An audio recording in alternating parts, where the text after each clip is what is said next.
is Angie with Highline Residential. I am a licensed real estate agent here in Brooklyn, New York, and this is Sukari Lopez, and I am a licensed real estate agent in Bronx, New York, and this is Mimosas and Real Talk Real Estate.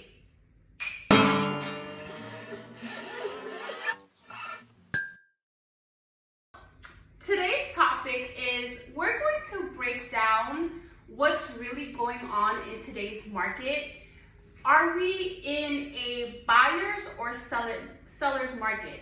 Now, I understand with interest rates going up and a lot of things happening in the world, a lot of people are not sure if right now is a good time to buy or sell.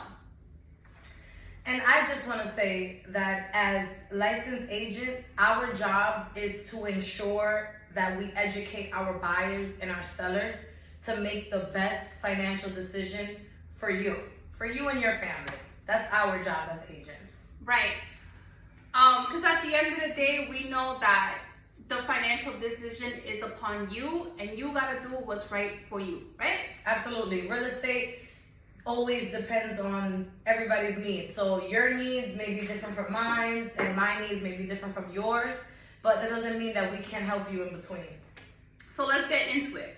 So I'm going to talk about my experience as a real estate agent. I actually started real estate right in the midst of the pandemic. And when was that? Because it just seems like we've been in this for so long. When was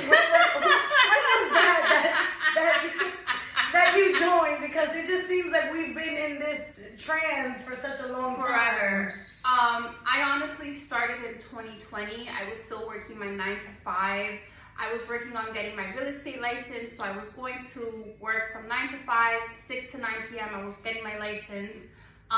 Because I was just not happy where I was at. And I'm like, you know what? Something has to give.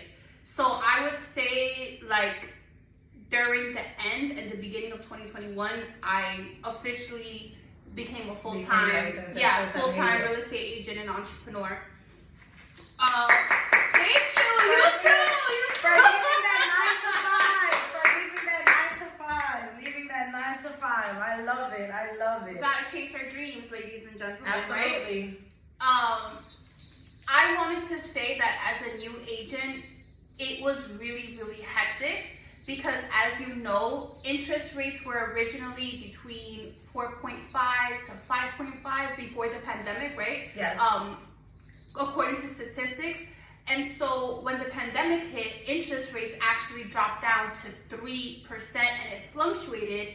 And I've even seen cases where interest rates were actually between 1 to 2%. Yeah, I wish I would have known that. My interest rate was actually 3.2%, which wasn't. It's still a good deal. It's amazing. It's still a good deal. Absolutely. So I'm going to talk about my experience as a real estate agent trying to help buyers in that frenzy. And Sukari's going to talk about me purchasing my house during the pandemic. And then after I became an agent, after I purchased my house. And hopefully that gives you insight and you find the information that you need to make the best decision for you, right? Absolutely. So as a beginner real estate agent, I got into this and I was working with a lot of buyers at that time. And everything was pretty much chaotic. Everybody wanted to take advantage of the interest rates that were going down. Were people being easily pre-approved? Was the pre-approval process different at that time? Honestly, the people that were able to buy were serious and able, because at that time, real estate agents wouldn't even waste their time with someone that wasn't eligible because the market was hot. Everyone wanted to buy and get a good deal on the interest rates, right? Because Absolutely. A mortgage payment and what you can afford is a really big determination on the process of buying. So at that time, I was working with buyers that were ready, willing, and able. But it was a disadvantage to first-time home buyers because there was a lot of competition. I'm talking about for you to make an offer, real estate agents wouldn't even work with you if your offer wasn't competitive because there was no point of wasting time in the market that was going on, and at that time, that market, we would call it a frenzy, crazy. Everything was crazy. That wasn't normal. We weren't used to seeing things that crazy. I would say that a lot of people would favor the sellers. It was as little information as needed. Some people skip the inspections, which is really, really important, especially if you're a first-time home buyer. You want to make sure what's going on in the house.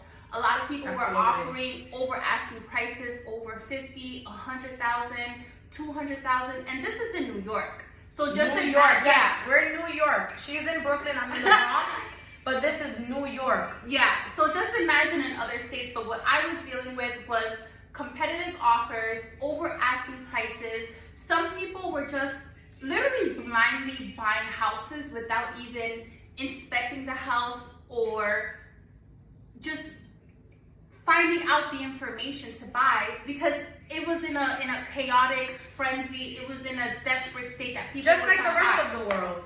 Right. Just like the It- rest it of the really world. was. It It really transpired was. even down and trickled down through the real estate. And honestly, listing agents wouldn't even bother with you if your offer was competitive, if it wasn't competitive. You understand? So I want to say this to emphasize that, especially people that were first-time home buyers, they were not able to buy because of the competition. You saw a lot of investors taking advantage. You saw a lot of people that had experience with buying real estate buy all of these properties to take advantage of the interest rates. And so the normal average Joe really couldn't buy real estate if they weren't being very competitive, right? Absolutely, absolutely.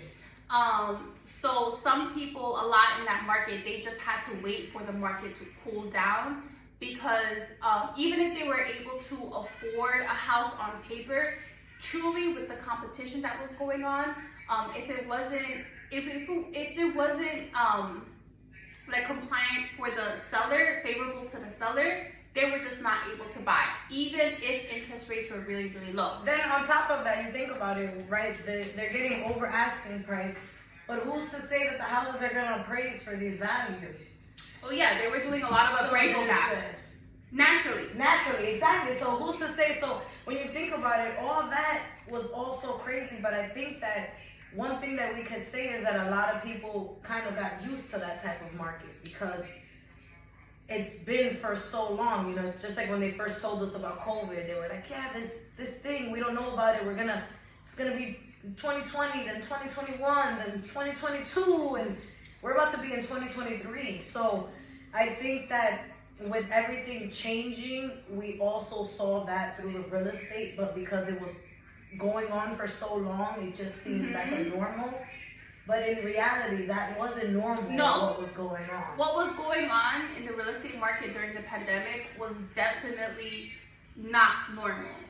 And so a lot of people now have a misconception that interest rates are going really high, and which they are in a sense. But we want to emphasize that the real estate market right now is actually correcting, and it's actually normalizing. Things are actually becoming normal.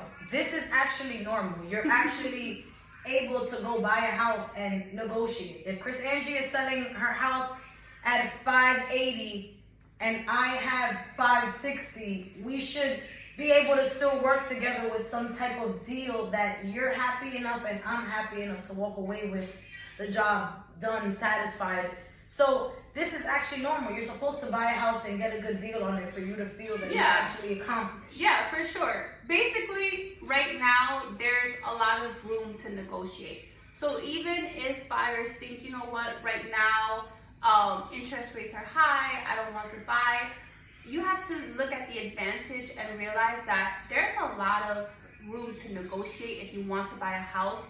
And a lot of sellers, if they need to sell, because again, there's a difference between wanting to sell and needing to sell, right? Again, real estate market equals real estate needs, meaning just like me and you are different, my needs are going to be different from yours, my real estate market are going to be different from your needs. Yeah.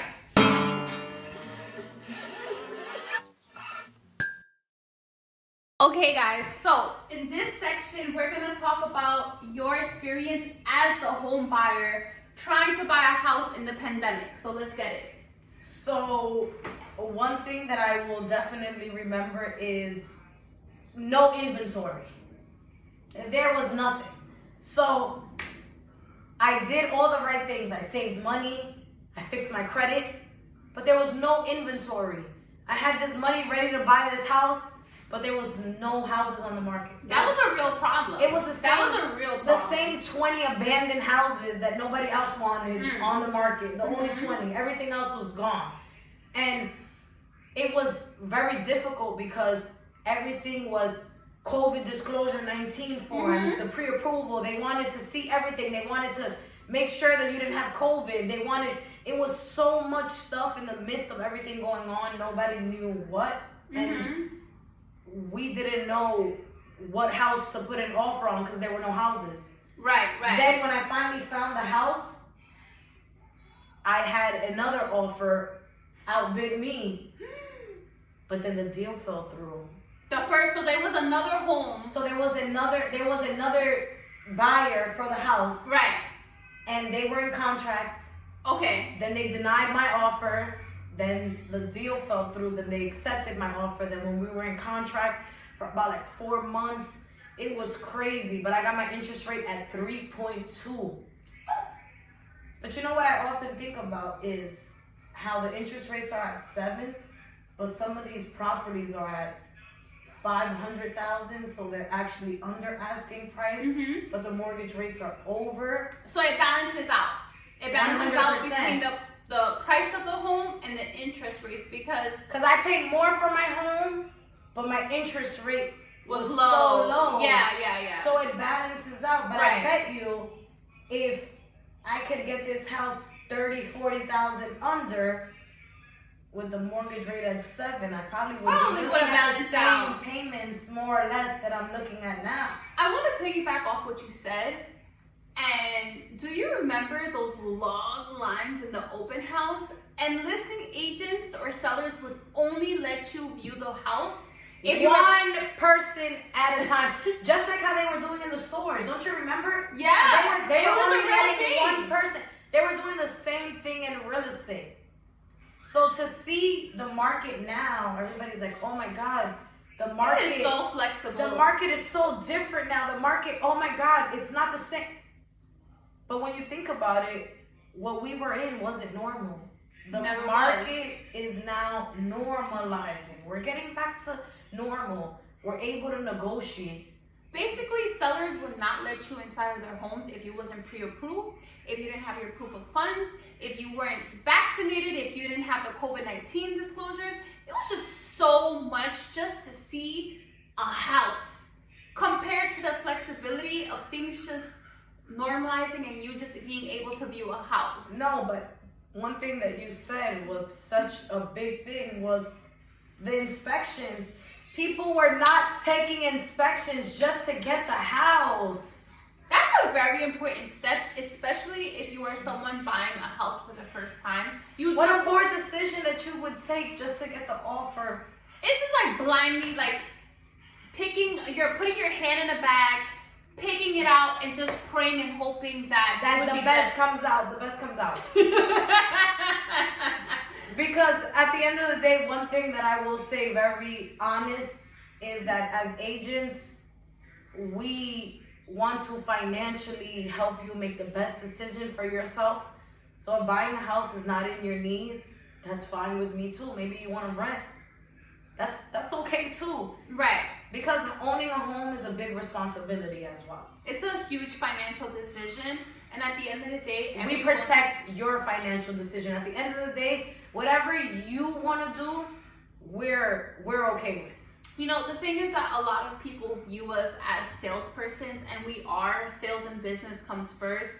But not us. We're a little bit different. We are trusted advisors.